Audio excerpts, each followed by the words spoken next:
Previously on the last Pokémon Crystal challenge run. Meanwhile, the one in Kanto is still trying to extend tin cans and string to everybody. And coming up, hopefully it doesn't high roll. Welcome back to 4 Moves. This is the series where we grab a Pokemon, we give it 4 moves from the start of the challenge, and we see just how long it takes us to defeat Red. Now, some Pokemon take a lot of time and effort to think about their learn set in 4 moves, but not the one we're running today. Because today we're running SCYTHER. It has one job. It is a fast physical attacker that gets Sword Stance, so we are going to play SCYTHER as a fast physical attacker that gets access to Sword Stance, which means our learn set is going to be equally as simple. We are going to start off by getting Sword Stance and put it in slot number 3. In slot number 4, we will go for Hidden Power Ground, because we are allowed Hidden Power in the 4 move series. In slot number 1, we are going to go for Wing Attack, our main and only stab move. And then in slot number 2, we are going to go for Return. These 4 moves in tandem will make for a very, very strong run. It's all going to be about how well I play in this one, so the pressure really is on. Before we get into the challenge though, we do need to take a look at our stats. We are level 5 with 22 HP.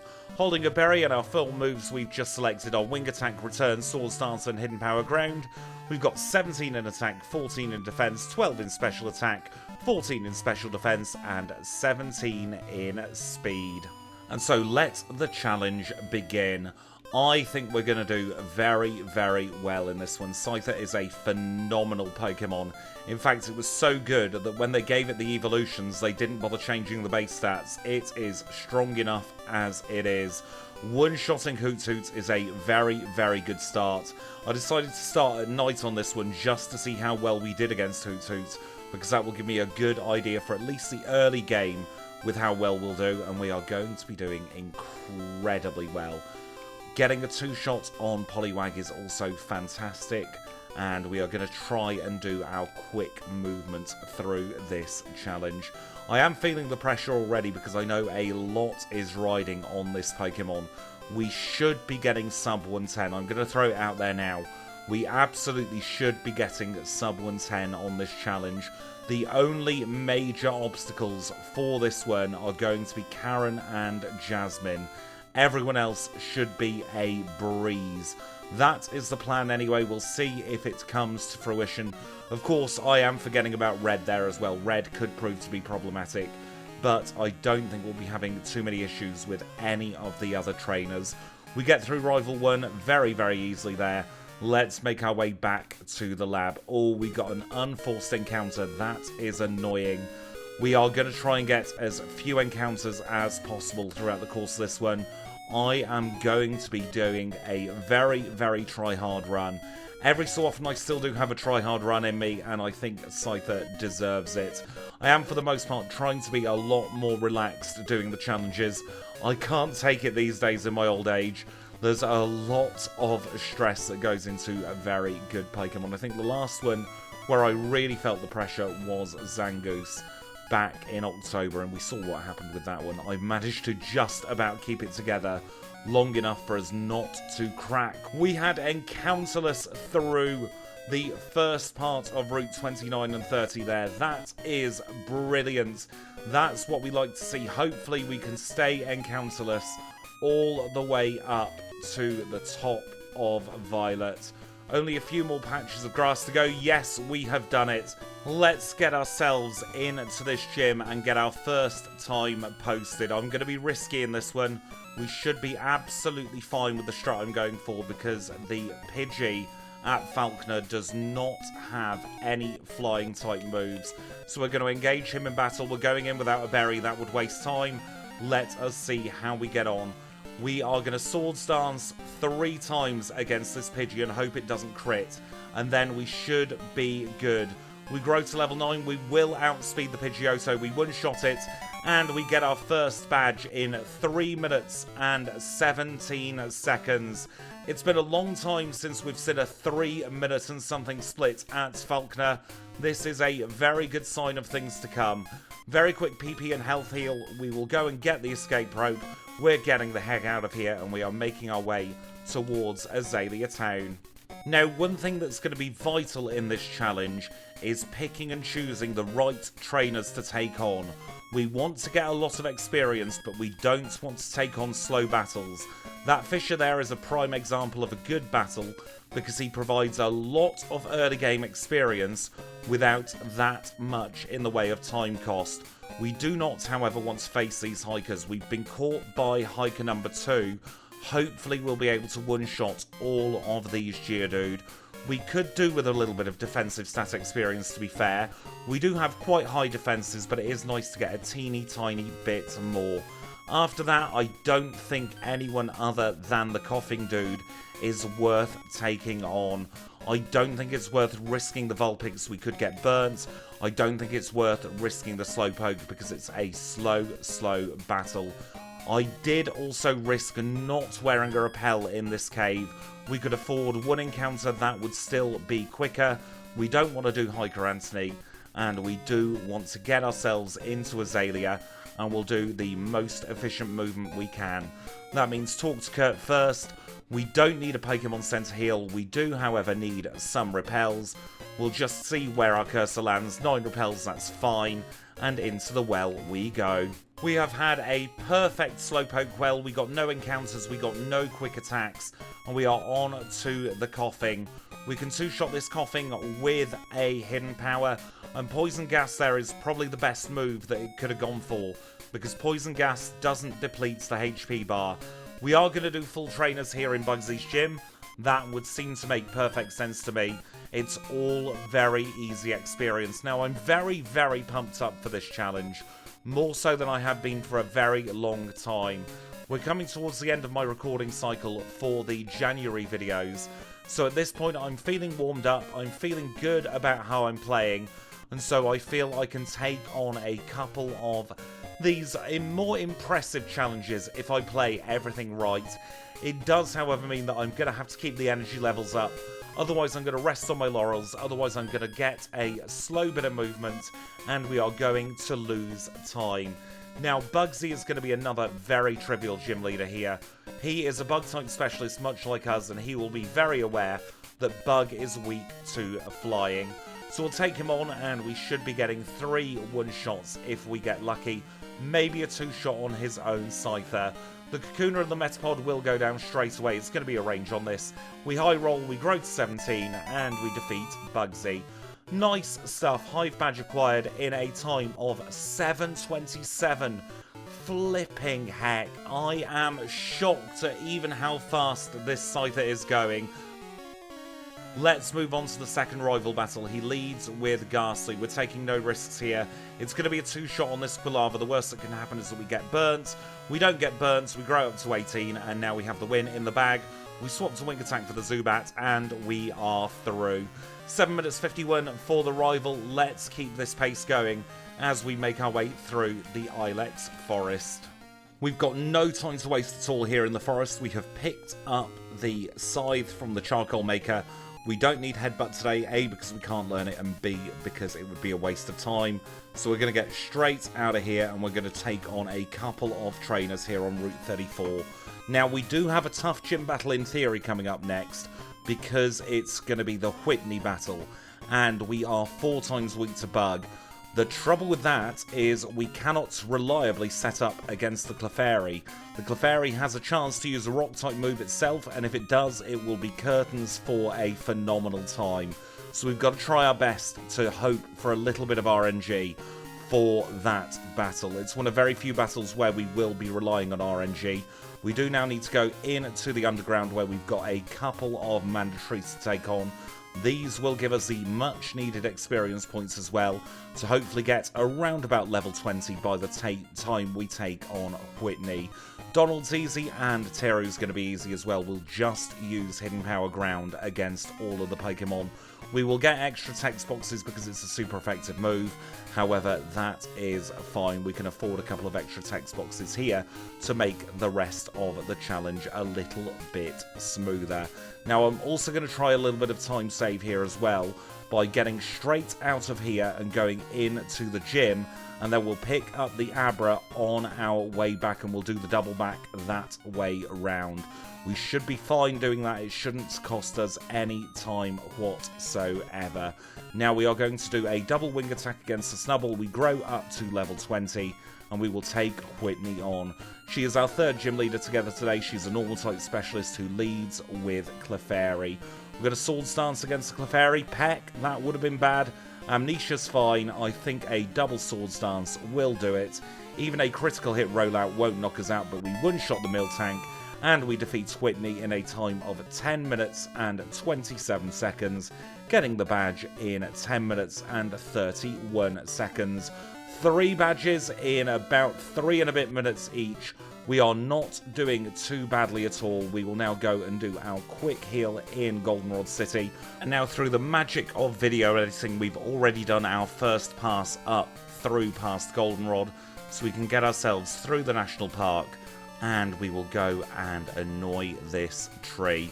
Now, normally we do fast Ecruteak, but that does lose a few seconds. It's kind of counterintuitive to call it fast Ecruteak. It's more like safe Ecruteak.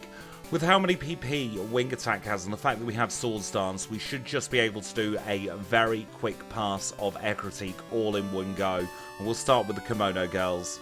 Not a single one of these Kimono Girls is going to be a threat to us in this challenge. We have Hidden Power Ground for the Jolteon here, so even though it has a super effective move, it will go down in one. We grow to level 25 and we can get ourselves the Raft and the Surf HM, and we'll make our way into the Burnt Tower for the rival. And now, after a quick break for lunch, we can carry on with the challenge where we are at the third rival battle. Once again, I think this one's going to be fairly simple. He's going to lead with Haunter.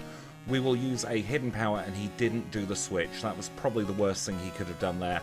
We can get rid of Magnemite as well. And here comes Quilava. Is it a range? Seems to be a one-shot. That's what we like to see. And we can one-shot the Zubat. Very simple Rival 3 there. Will fall through the floor. We will release the beasts, and we can move on to Morty's gym together. As is to be expected, all of the gym trainers were a joke, so we will now take on Morty. He is our fourth gym leader together today, a dual Ghost and Poison type spectacular leader who led with Ghastly. Ghastly and Haunter go down. Gengar goes down in the same way. And that just leaves the last Haunter left to go. One shots across the board, and we get our next badge in 15 minutes and 28 seconds. I will remind you all, though, that this is not reflective of the actual pace we are on, mostly because we haven't been up the lighthouse yet. Once we get Chuck's badge, we'll have a much better idea of how fast we are going. We're taking on this Bird Keeper here because Dojiro had very good physical attack stat experience, so it gives us a little bit of extra there. Now, we are going to get the Minceberry just in case we need it later on. I will get the Nugget. We'll still do our regular vitamin shop, and we will just take on Derek today. He's going to be the only trainer we take on this route. We are going to try and go quick, sharp, and in a hurry through the rest of this challenge, and we'll start by ascending the lighthouse. From a content creation perspective, this kind of challenge is very strange for me, because I am focusing on going as fast as I possibly can, as opposed to the regular challenge runs where I'm still focusing on going fast, but I'm not putting all my concentration into movement, into min-maxing. It's actually been kind of difficult to do the voiceover for this one. Plus, I'm not quite sure how well the pacing is going to go. In an upcoming video, I'm going to talk about how I've repaced the entire challenge run over the last year or so. And this one's kind of going back to the old style where it's more of a sports commentary. But this should be the only one like that for a little while. I'm still going to try and keep it nice and relaxed, because otherwise I think I will get far too stressed myself. But it might be a little bit nippier than we are used to for the videos in recent times. We have got to the top of the lighthouse now, though. We'll grab our rare candy and we will get the heck out of here. We don't need to heal. We can just go straight over to the water here, where we will stick on a rappel and we will make our way over to Cyanwood City. We're going to have a very easy gym once again on our hands going into Cyanwood because we are going to have the type advantage over the fighting type. We'll get the secret potion now so that we don't forget, because we know what I'm like. There are times where I have forgotten the secret potion on our challenges, and on one which is as important as this, that could be devastating. Now, this gym itself, no problems at all. We're probably going to get one-shots across the board. I will do a cheeky little swords dance, though, for the Chuck battle itself. I want to make sure we don't get statused by the Poliwrath, so I think it's worth taking the extra turn against the Primeape to guarantee that we get through in one hit. I have the faith that SCYTHER can do it, but I'm not sure if it is a range, and that would be quicker than trying to fiddle with the day, get the sharp beak, to make sure that Wing Attack is a one-shot. Now, we've only got one gym trainer left to go already, and as you would see, all of these are one-shots. So now, let us move on to Chuck. He is our 5th gym leader together today. He is the fighting-type specialist of Cyanwood City, and he leads with Primeape. One swords dance, Leah's meaningless. Let us get to sweeping. We say goodbye to the Primeape, we say goodbye to the Poliwrath, we grow to level 33, and we get our 5th badge in under 20 minutes. I quite often talk on this channel about averaging 5 minutes a badge for being on good pace. We are on 4 minutes a badge so far. And our next destination is going to be the Lake of Rage, and shock horror, we are not taking on Pokemaniac Miller today. We're going to take on Brent and Ron, and that is it. We do not need to take on Miller. However, Ron is still fairly good experience, and he's en route, so we don't need to divert out of the way. We'll now engage the Gyarados in battle, and we should hopefully two-shot this thing. Or we get a critical hit, even better. It goes down, we get the red scale, we'll have a little chat with Lance, the liar with the flyers here, and we are going to ignore him for as long as we possibly can. Over here, I'm going to get the rare candy. I'm not going to bother going to get the TMs on this occasion. We don't need them. We just need the levels. Swords Dance will more than counteract any lack of vitamins we get. And while I'm at it, I'll do the rest of the housekeeping. That's all the bits and bobs that need picking up done. We can get ourselves into the Mahogany hideout now, where I think this is just going to be a slog, quite honestly. We're going to one-shot everything. There's going to be no challenge whatsoever. We've just got to try and make it through to the end in as quick a time as possible. You thought I was going to make you sit through the hideout, didn't you? No, we've skipped to the end. We did manage to get through fairly quickly. And we can now think about making our way into our next gym together. Let's get out of here. Let's get ourselves into the gym where we are going to go straight on to Pryce. Pryce is going to be our 6th gym leader together today. He is an Ice-type specialist who leads with Seal. I see Seal and I see free setup. We're just going to go for 2 of our swords dances here, and then we will get to sweeping. I don't want to risk anything against the pile of swine, so we will do the double, and we get through very, very easily.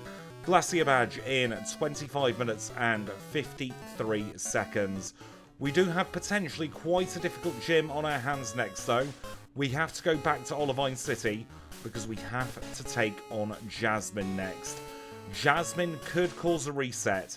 I don't know how much Hidden Power Ground is going to do against the Steelix, and I don't want to set up against the Magnemites because it has both Supersonic and Thunder Wave, so it can double status us, it can parafuse us, and that would be devastating for this challenge.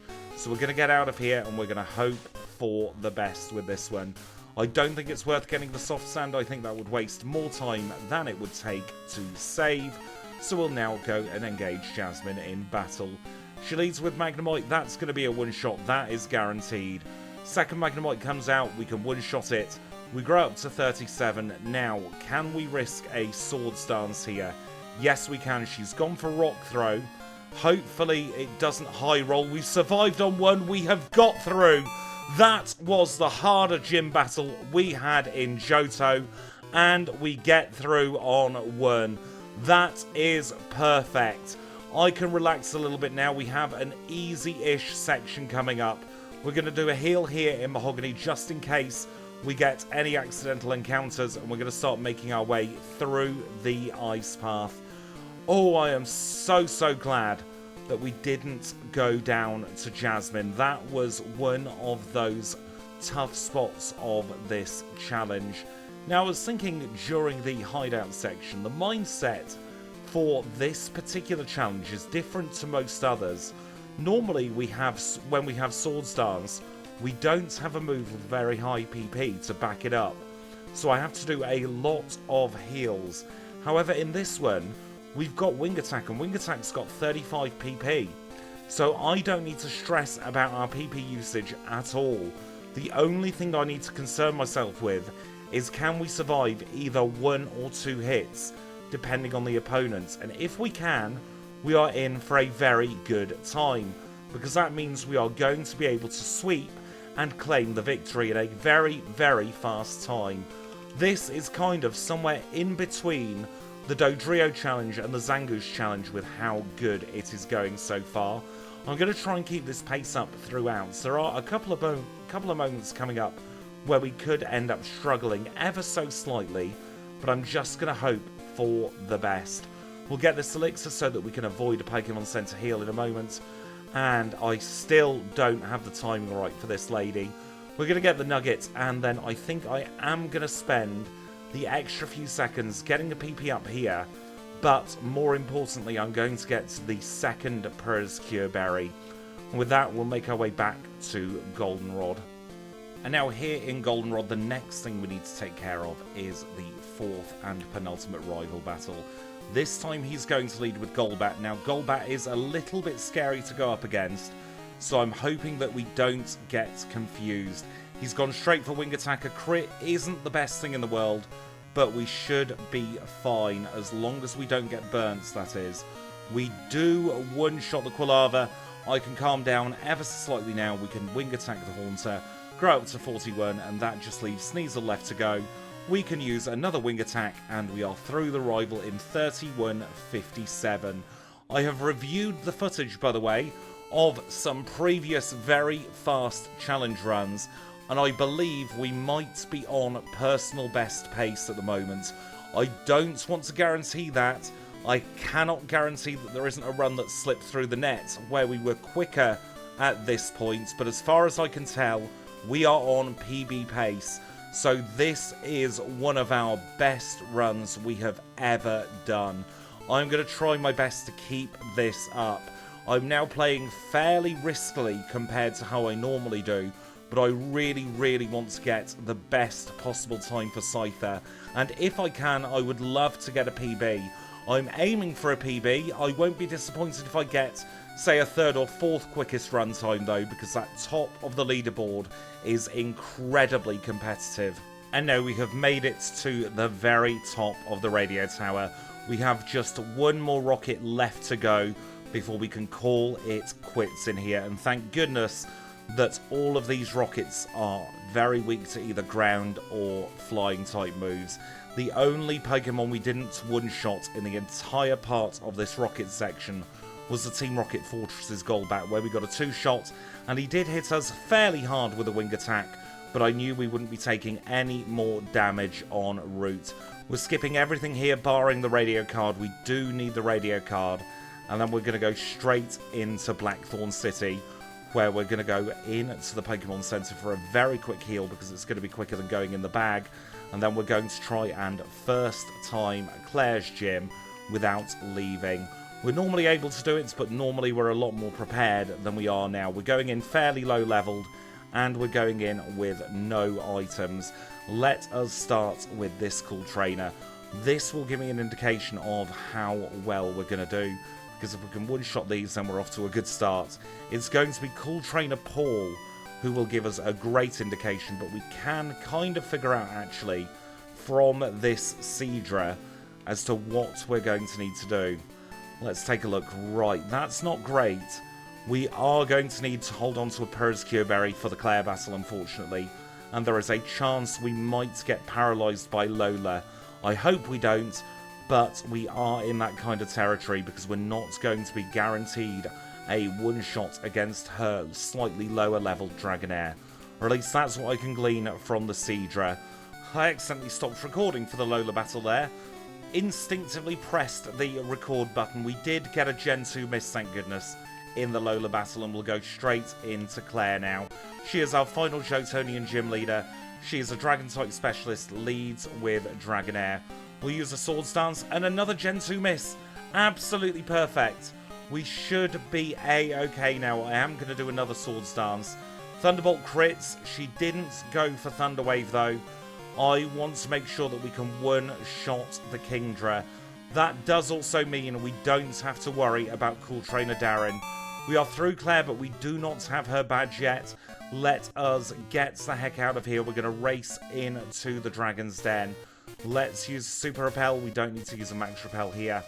And we should be fine for Darren, hopefully. I say that, we might not one-shot it, but Return might one-shot now. Yes, it does. Return is now at the point where it is more effective neutrally than Wing Attack. We are going to keep hold of Wing Attack though, A, because it hits ghosts, and B, it has oodles of PP, which means we don't need to heal. Now, it's 11212 here at the questionnaire, and that is going to mean Clair comes into the gym, and we are going to get our final Jotonian badge in a time of 38 minutes and 33 seconds. I'm always happy with sub-hour Clair. I'm even happier with sub-50-minute Clair. I'm ecstatic with sub-45-minute Clair. I don't know how to react with sub-40-minute Clair. SCYTHER is in a league of its own. Let's get ourselves now towards a victory road. I've taken on just a couple of optionals on the way up to Victory Road. And of course, Beth here is a mandatory trainer. We should be able to one-shot with Hidden Power. We'll probably at some point very soon swap to Return being in top slot, so I don't have to move for our strongest powered move. Now in here we are going to equip a Max Repel. We do need to pick up the HP up as well. I sold the other one for a vitamin earlier on. Been focusing mostly on our defensive, so we'll get that HP up and we'll go straight into the final rival battle. This time he is going to lead with Sneasel. We're going to use this as free setup because Sneasel can do absolutely nothing against us. A double Swords Dance is all we really need to get through this battle now. We'll Wing Attack the Golbat and we will use a Hidden Power against the Magneton. Up next is going to be the Typhlosion. We'll keep on Hidden Powering and hopefully he sends out his Haunter next. He does, we can use another Hidden Power and then we will use one last Wing Attack on the Kadabra. There we go, through triple question mark very, very easily. And with that, we have made it to the Pokemon League, so we're going to buy just however many full restores that was. We'll park ourselves in front of the league, and we will have a look at our stats and make some predictions. Level 49 with 147 HP. Holding the Persecure Berry, going to swap that to the Bitter Berry in a moment. With Wing Attack, Return, Swords Dance and Hidden Power Ground. 146 in attack, 116 in defense, 87 in special attack, 112 special defense, and 137 in speed. Those, of course, are just the out of battle stats. We will get a big buff in battle, as we'll see in a moment, against Will. And now, in terms of predictions, it's simple. If the RNG goes our way, we'll breeze through this Pokemon League. Apologies for all the cuts, by the way. I'm taking regular mini little breathers of like 20-30 seconds throughout this challenge to pace myself mentally, to make sure I'm not making unforced errors, and to try and keep myself cool, calm and collected so that we get the best possible challenge for our SCYTHER. And now, very quickly before entering the league, we are going to swap to the Bitterberry, and I will tell you at this point, our previous fastest time up through to the league stairs was Kyogre with a 44.03, so we are a couple of minutes ahead of time. Bitterberry kicked in there, that's exactly what it was for, and we will return away the Xatu.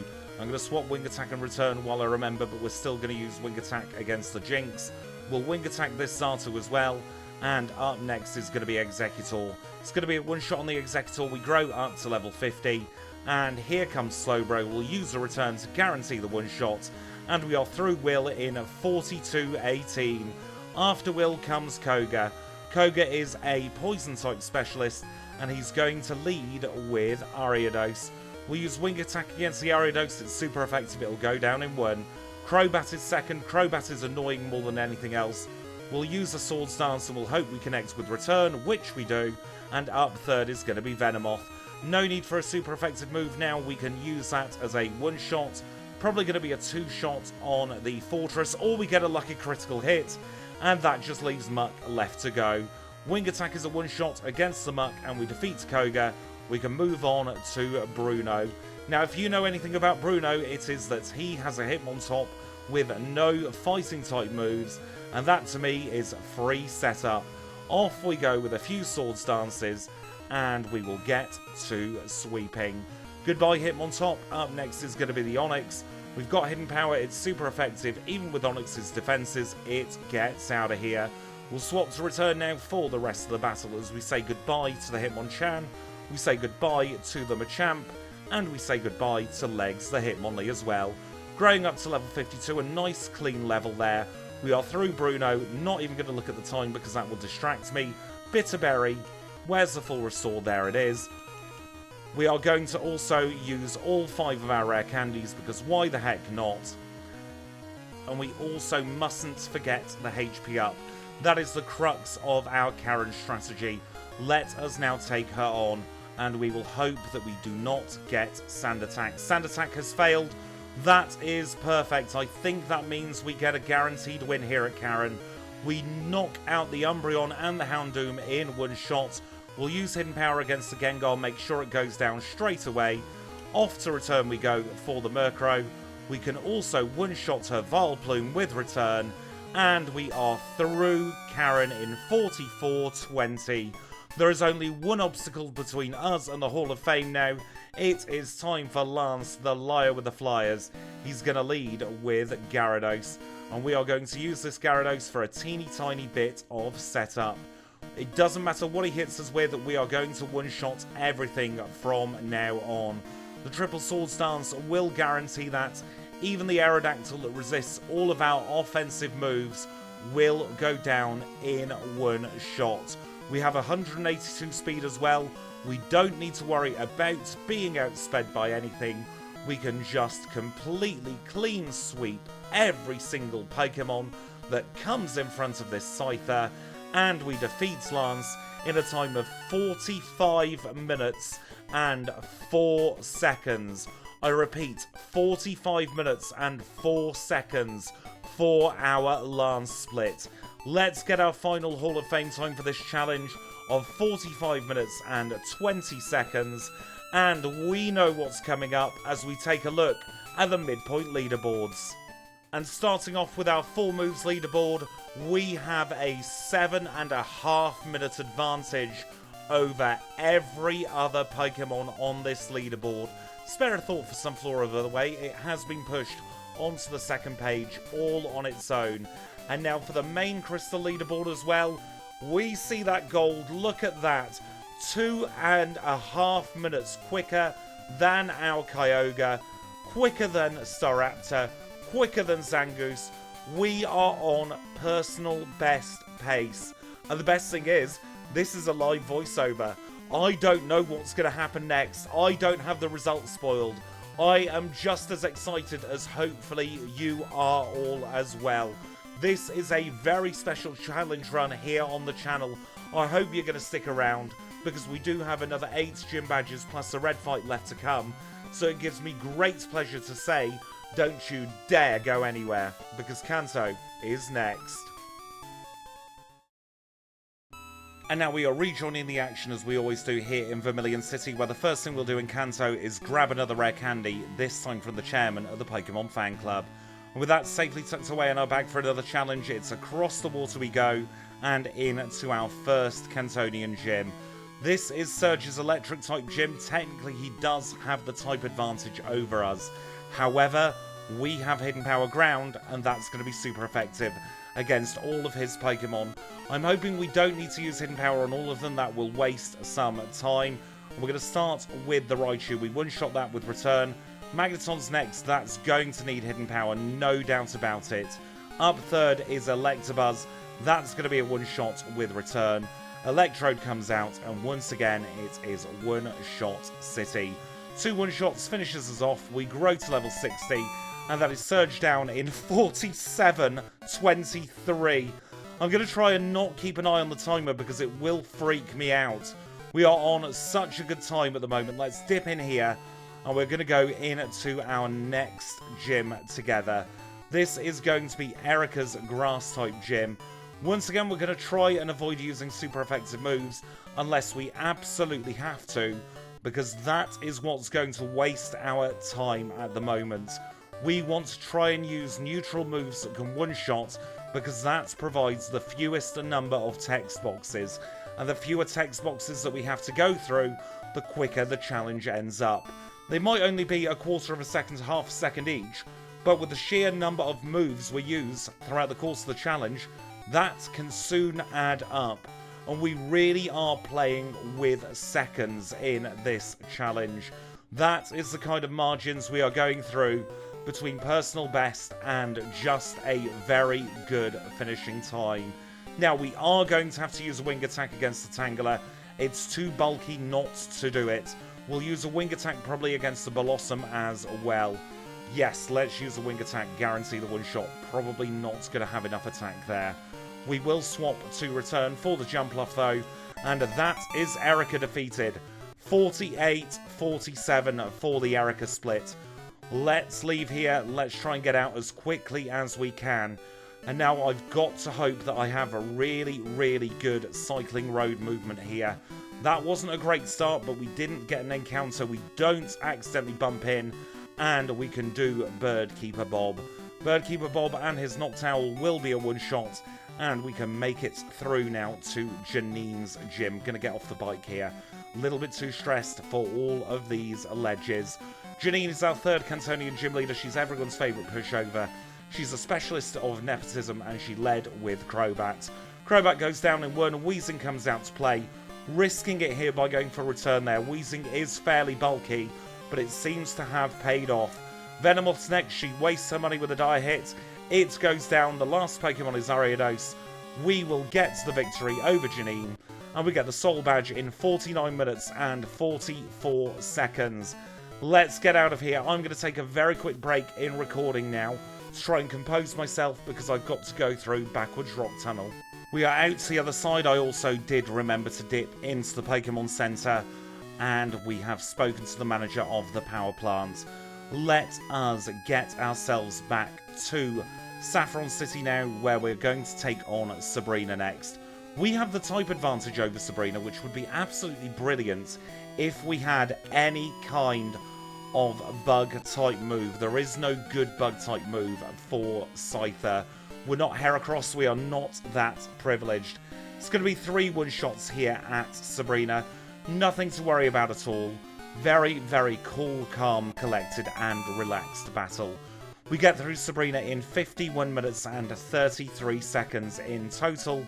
And we know what comes after Sabrina. It's time for everyone's favourite. It's time for Nugget Bridge. And now I've been waiting to be on a run like this for this Nugget Bridge chat, because I want to talk about why I have made certain changes to the back-end stuff for these challenge runs. I found after the Zangoose challenge, I was a complete emotional mess. And a lot of that was because I had to keep pausing and unpausing the timer and resyncing it because I was running live split. So that was what pushed me to code my own timing software for these challenges. Now it should look and act exactly like live split, but because it's directly linked to my controller and my inputs, I can put the controller down whenever I want to, and I can take that little bit of mental breathing room. That has given me so much of a leg up in these challenges, because it means I'm not constantly switched on. I can take that little time to think about what I'm doing without worrying about, am I syncing the timer up correctly, have I paused, have I unpaused, and all the stuff that went on with that challenge to post the PB back then.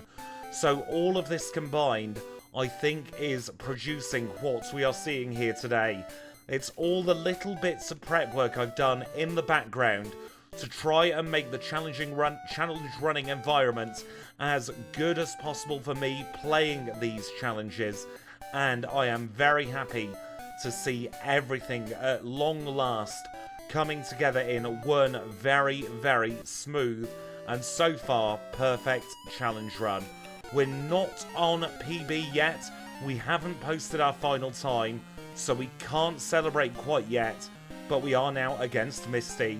She is our next gym leader, a watertight specialist, led with Golduck. Wasn't convinced about one-shotting the Lapras, didn't want to get blizzarded, so I did use a single Swords Dance there. We get through all of the rest of her Pokemon in one shot though. We grow to level 64, and we obtain the Cascade badge in 57, I beg your pardon. I am going to be a little bit of a mess now for the rest of this challenge, I think. Going to try and do my best to retain this focus.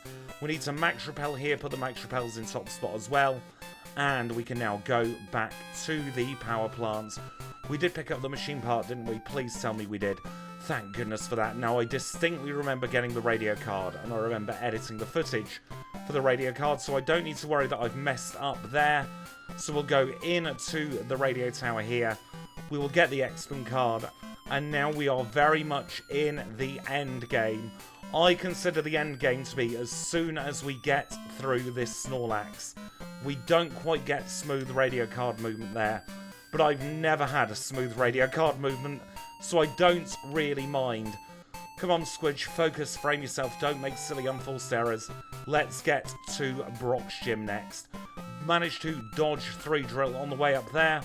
We should be fine with a return against this Sand Slash, and then Hidden Power against all of Brock's Pokemon. I think he's going to go straight for Rollout here, and because Rollout is fairly weak on turn 1, we should be able to take advantage by using a single Swords Dance. Oh dear, he went for Rock Slide. That's fine. He didn't crit. No need to worry. We're going to do a heal next anyway. We will heal in Viridian Pokemon Center.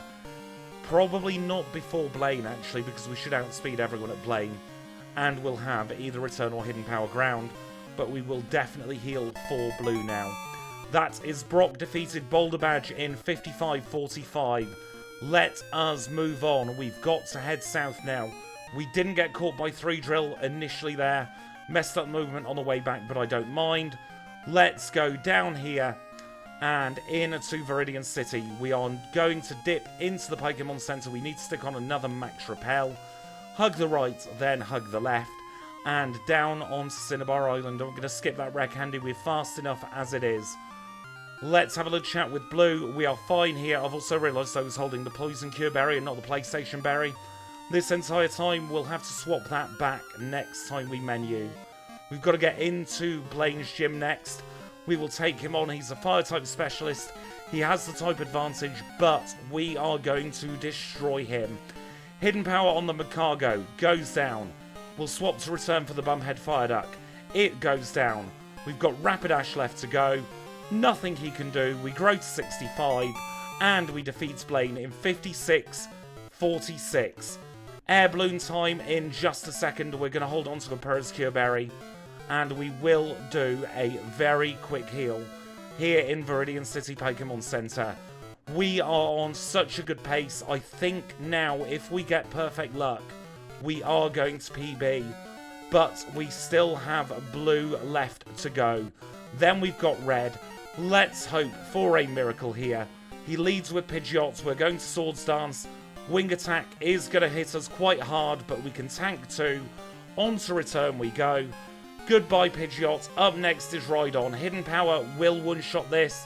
We'll get rid of it, and it goes down. Arcanine is third. Return gets it out of here. We've got Gyarados. We've got Return. Return is so strong with our 658 in attack. There is nothing that can stop us now. We say goodbye to Alakazam. We defeat Blue in 57 minutes and 51 seconds. Let us use a very quick full restore.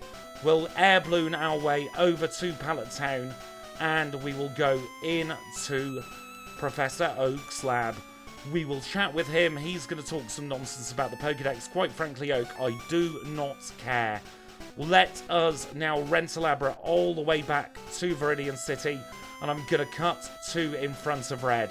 Normally I'd put a little bit of movement in there, but I had to go like the absolute clappers and do my best possible movement. We are in front of Red. The strategy: Swords Dance against the Pikachu, hold the Persecure Berry, hope that he doesn't crit. Then we're going to try and sweep the entire lot. We're faster than all of Red's team. Deep breaths, and we don't hold back.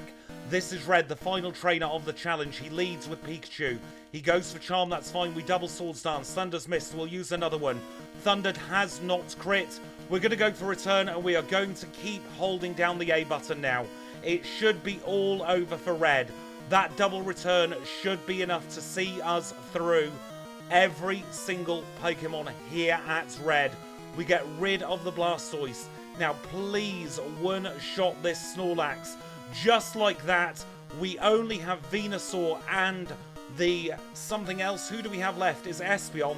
It is Espeon. Get ready for time. We have defeated Red in 59 minutes and 24 seconds. We have got sub-hour. And that time of 59 minutes and 24 seconds puts us at the very top of the 4 moves leaderboard. It is no surprise, with almost a 10-minute margin between that and second place. And if we look at our all crystal leaderboard, we are in first place yet again with 2.5 minutes between SCYTHER and Zangoose. I'm off for a lie down now. That was one of the most intense challenge runs I think I will ever have. And it was an absolute pleasure and honour to spend the time with the challenge run with you watching. So I really hope you've enjoyed this one. I put my all into it and it paid off.